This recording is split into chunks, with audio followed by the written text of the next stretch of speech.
Bonjour à toutes et à tous, nous sommes le lundi 29 avril, on fait le point sur l'actualité vendéenne à la mi-journée. Et on commence cette édition avec un sujet qui divise, celui de projet de desserte de Luçon depuis l'autoroute 83. Dans les faits, une 2x2 voies serait aménagée de la RD 137 de l'échangeur autoroutier de Saint-Hermine jusqu'à la RD 949 permettant l'accès à Luçon. Cela soulève des débats puisque des perturbations sur les commerces et les exploitations agricoles sont redoutées par les populations.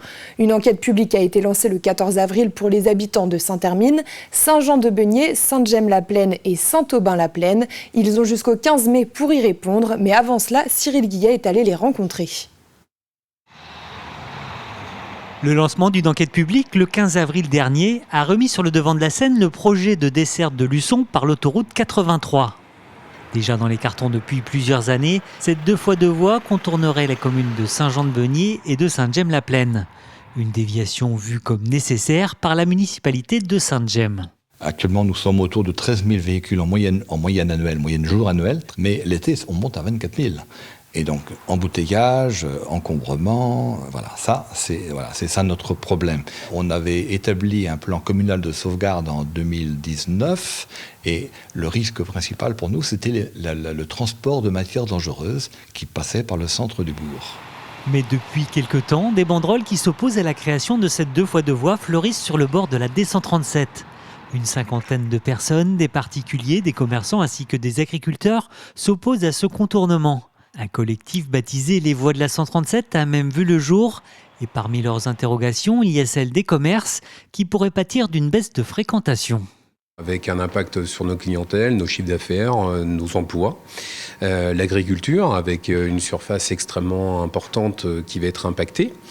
Et puis, bien évidemment, les habitants. Alors, pour certains, ils vont trouver peut-être une certaine amélioration, mais au détriment des autres, puisque cette route sera décalée avec une vitesse accentuée, une pollution supérieure et une nuisance sonore, bien évidemment. Malheureusement, cette route ne va relier rien d'autre que la 137 qui est déjà existante à 200 mètres du premier rond-point qui relie donc Nallier à Luçon. Donc l'entrée de Luçon, elle est déjà existante, ça n'apporte rien. Et face à ces mécontentements, le maire de Sainte-Gemme-la-Plaine se veut rassurant. Je suis conscient, comme maire, quelques commerces vont être impactés. Ça, on en est conscient.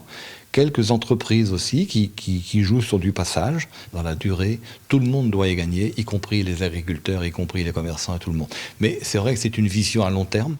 Une enquête publique est ouverte dans les communes de Sainte-Hermine, Saint-Jean-de-Beugnier, Sainte-Gemme-la-Plaine et Saint-Aubin-la-Plaine. Les habitants ont jusqu'au 15 mai pour exprimer leur avis. Et un autre sujet qui fait débat, c'est celui du restaurant La Cabane à Brême-sur-Mer. Il y a 10 ans, cette cabane ostréicole a été reprise par 4 associés qui y ont ouvert un bar à huîtres et une activité de paddle. Elle est située au cœur d'une zone Natura 2000 et depuis que l'activité a pris de l'ampleur, certains riverains accusent l'établissement de nuire à la faune présente sur le marais. Plusieurs associations se sont regroupées dans un collectif, Balance ta cabane. Ils étaient une cinquantaine samedi à manifester sous la pluie pour demander la fermeture du restaurant.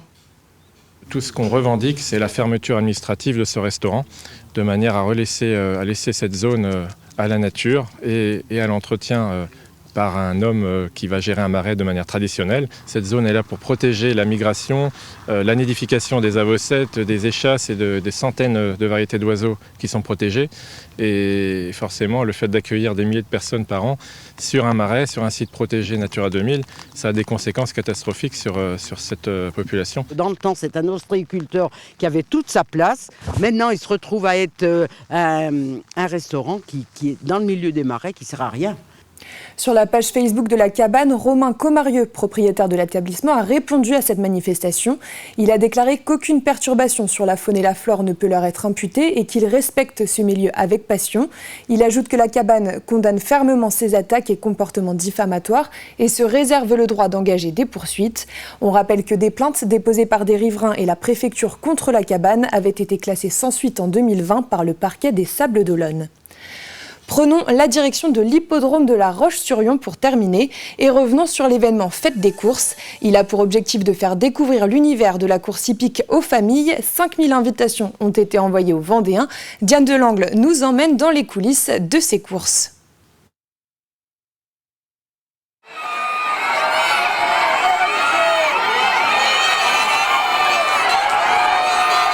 La clameur de la foule, l'adrénaline au passage de la ligne d'arrivée, un plaisir que le public était invité à découvrir à l'hippodrome de La Roche-sur-Yon avec son événement familial, la fête des courses. Le niveau national, on est en bas du tableau un petit peu, à La Roche, avec une ville quand même de 55 000 habitants, je crois. Je pense qu'on peut améliorer. Et c'est à nous aussi de faire de la publicité, faire connaître le champ de course, faire connaître aussi les événements comme ça, parce que c'est important. Avant chaque course, c'est le rush à l'enregistrement des paris. Souvent, les débutants, c'est la chance, c'est le numéro de la chance. Hein. On a un cheval qui nous plaît, on a le nom qui nous plaît, on dit celui-là est beau, on va parier sur ce cheval, on va mettre 2 €. On suit la course et après, il arrive premier, deuxième, troisième, on gagne un petit peu. Puis après, on reparie sur un autre. La chance, l'analyse des résultats ou encore un ami qui s'y connaît, chacun sa technique. Notre ami qui est là-bas, il nous a fait il connaît bien le monde du cheval, donc on l'écoute. C'est du feeling, c'est l'instinct. Bon là, c'est un simple pari, 4 €. Là. Ouais. On va y aller doucement là. Là, la prochaine course, je vais parier sur le numéro 8, c'est Warren Levex. Comme il a fait premier dans la première course et deuxième dans la deuxième, je pense qu'il va rentrer troisième. Enfin, il rentre dans les 3 premiers pour moi. Le feeling, on verra bien.